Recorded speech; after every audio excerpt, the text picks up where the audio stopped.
directly or indirectly. That clarity is supposed to come first. That one day you'll wake up and just know what to move, know what to make, know what decision is right, know which direction won't lead to regret. But in life and in the lives of people I've watched closely, clarity almost never worked that way. It showed up late, after movement, after uncertainty, after trying something without a guarantee. Hello, welcome to the Shattered Mindset Podcast, wisdom from life's turning points and defining moments. I'm your host, Melvin Larry. And look, I want to talk today about something that doesn't get discussed enough. The frustration people feel when they've done the inner work, but clarity still hasn't shown up. Look, you've reflected, you've taken responsibility, you've looked honestly at yourself, your patterns, your choices. Hey, and yet you're still asking, why don't I feel clear? The question alone tells me something important. It tells me that you're not lost. It tells me you're standing at the edge of movement. Because clarity rarely arrives before engagement. It usually shows up after. And for many people, that's unsettling, okay? We're taught directly or indirectly. That clarity is supposed to come first. That one day you'll wake up and just know what to move, know what to make, know what decision is right, know which direction won't lead to regret. But in life and in the lives of people I've watched closely, clarity almost never worked that way. It showed up late, after movement, after uncertainty, after trying something without a guarantee. And that delay isn't a flaw in the process, it is the process. Most people aren't stuck because they lack intelligence. They're stuck because they've been taught that moving without clarity is reckless. Hey, I know. So they wait. They wait for certainty. They wait for confidence. They wait for a sign that doesn't come without ambiguity attached. And the longer they wait, the heavier the moment feels. Not because they're lazy, but because waiting quietly teaches the wrong lesson.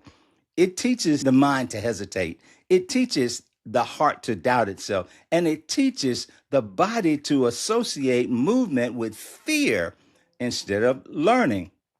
Clarity isn't the prerequisite for movement.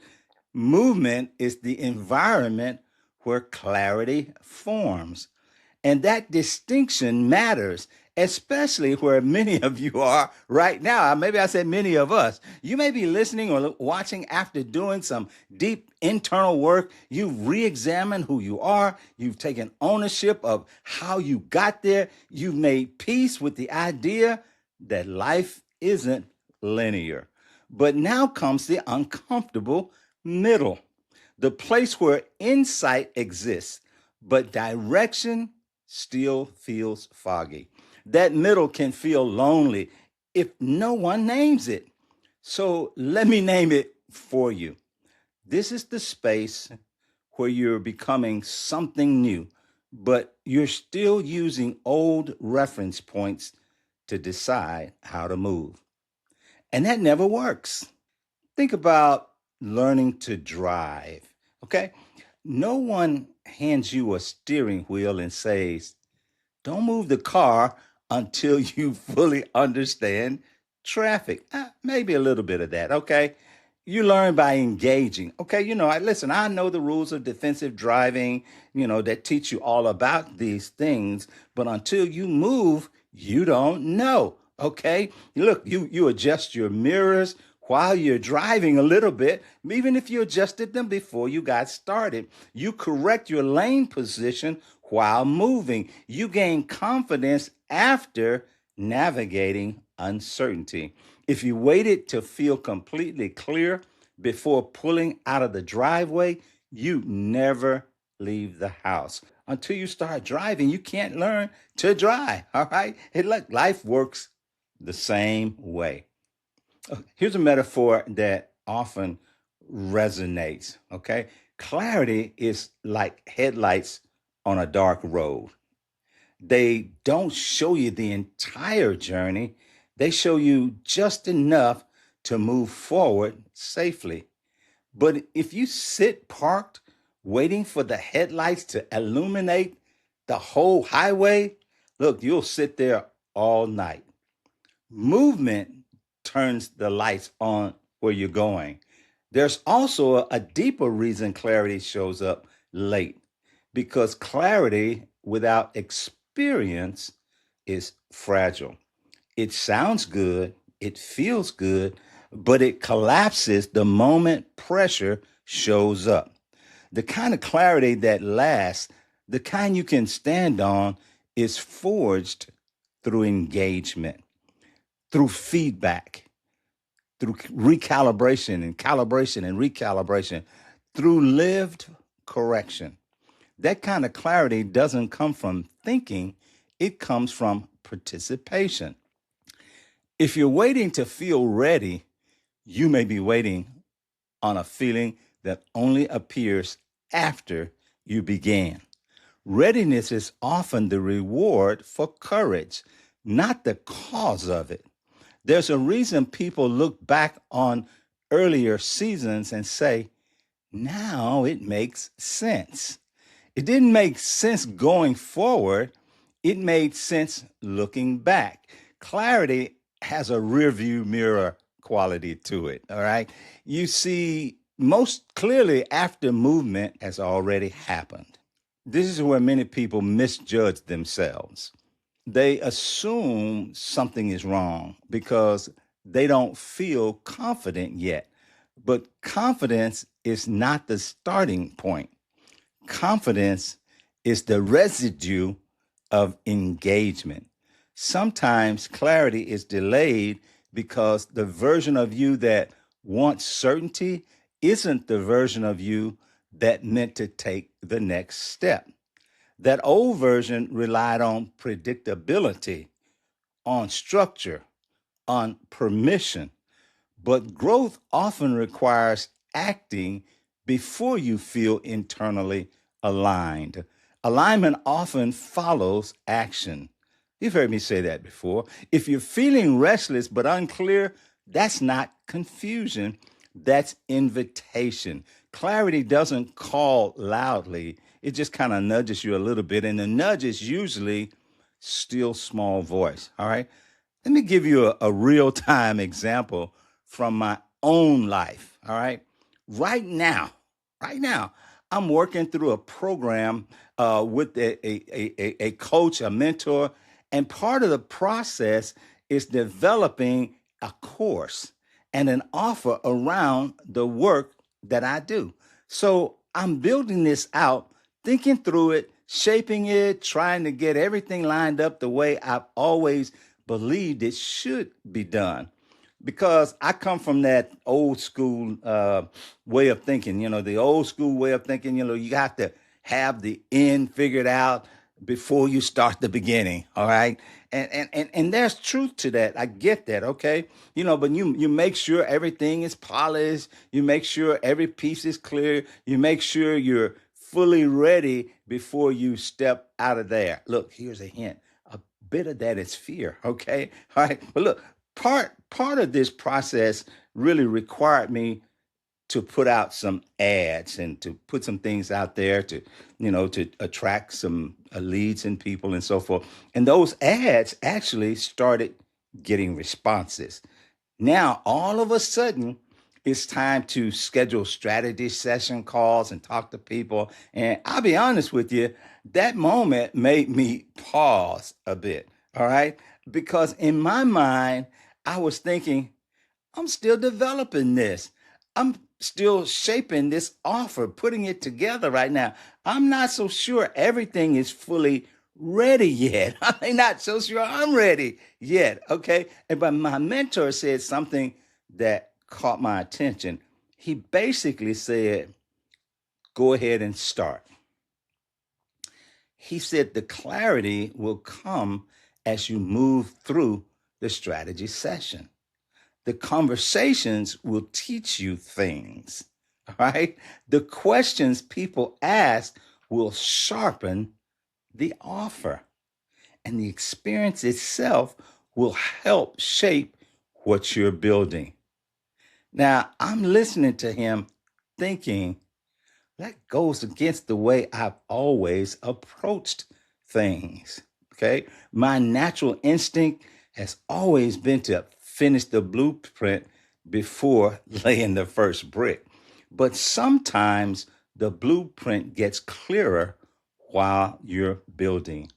And that's exactly what this episode today, whenever you're listening to it, it's what it's about, because clarity doesn't always show up in the planning stage. Sometimes it shows up in the conversation. Sometimes it shows up in the feedback. Sometimes it shows up after you've taken the step you weren't quite sure you were ready to take. And I'm living that lesson right now. What I've learned is this: waiting for clarity feels responsible. It feels responsible, but it often disguises fear as wisdom. Movement feels risky, but it often reveals truth. Think about balance. You don't find balance by standing still, you find it while moving. Anyone who's ever ridden a bike knows that, all right? At a standstill, the bike wobbles. Once you start pedaling, balance appears. Look, even when you see it maybe in the circus or whatever, a bike that's not moving, that's not rolling, it may not be rolling, but it's still moving, right? They're wobbling or whatever, holding balance, okay? And life behaves the same way. Some of you are standing over a decision, not because you don't care, but because you care deeply and don't want to mess it up. I get it. I get it all the way. Let me lift some weight off your shoulders, though, okay? There is no perfect first step. There is only an honest one. Honest movement doesn't mean reckless movement, it means responsive movement. Okay, sometimes you're like, hey, look, I don't have it all, and maybe I made a mistake, but as long as you made the step you made with what you had available at the time, okay, you step, you observe, you adjust.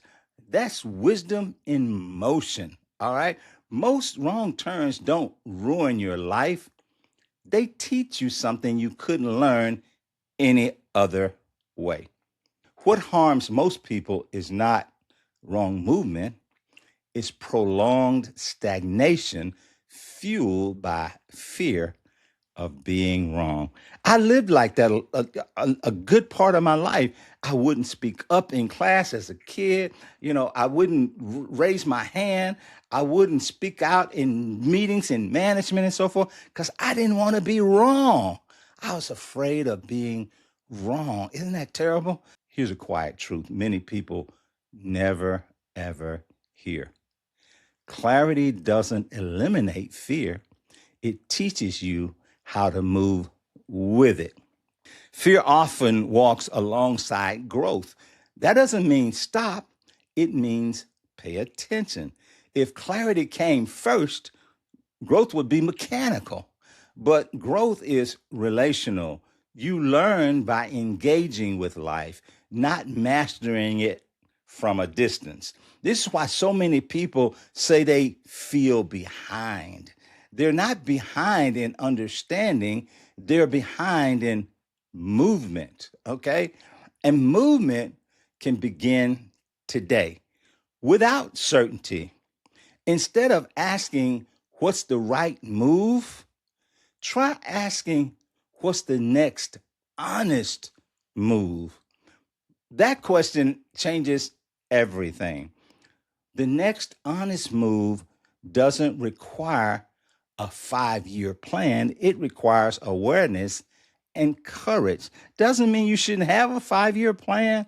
All right. But look, you got to start. You got to start with a 5-minute action or a 5-day activity. All right. You got to get started. It may be a conversation, a boundary, a small experiment, a step that feels slightly uncomfortable but aligned. Clarity follows that. You don't have to get it all right. You just have to stay engaged. All right? Look, if you stay engaged, you can course correct. And look, life corrects you as you go. In the late 1990s, a gentleman by the name of Reed Hastings launched Netflix as a DVD by mail rental service. Did you know that? At the time, the dominant company in home entertainment was Blockbuster. Y'all remember Blockbuster? Blockbuster had thousands of stores across the country. Netflix had envelopes and postage. Some of y'all don't even remember that part. It wasn't a perfect plan. The logistics were messy. Mail delivery was slow, and many people wondered why anyone would wait days for a movie when they could drive to a store. You probably can't even imagine driving to a store today, right? But then driving to the store was more convenient than waiting on the mail. But look, Hastings didn't treat the first version of Netflix as the final version, though. He treated it as a learning system, and the company constantly adjusted. First, they changed the pricing model from individual rentals to a subscription model. That was genius. Then they removed late fees.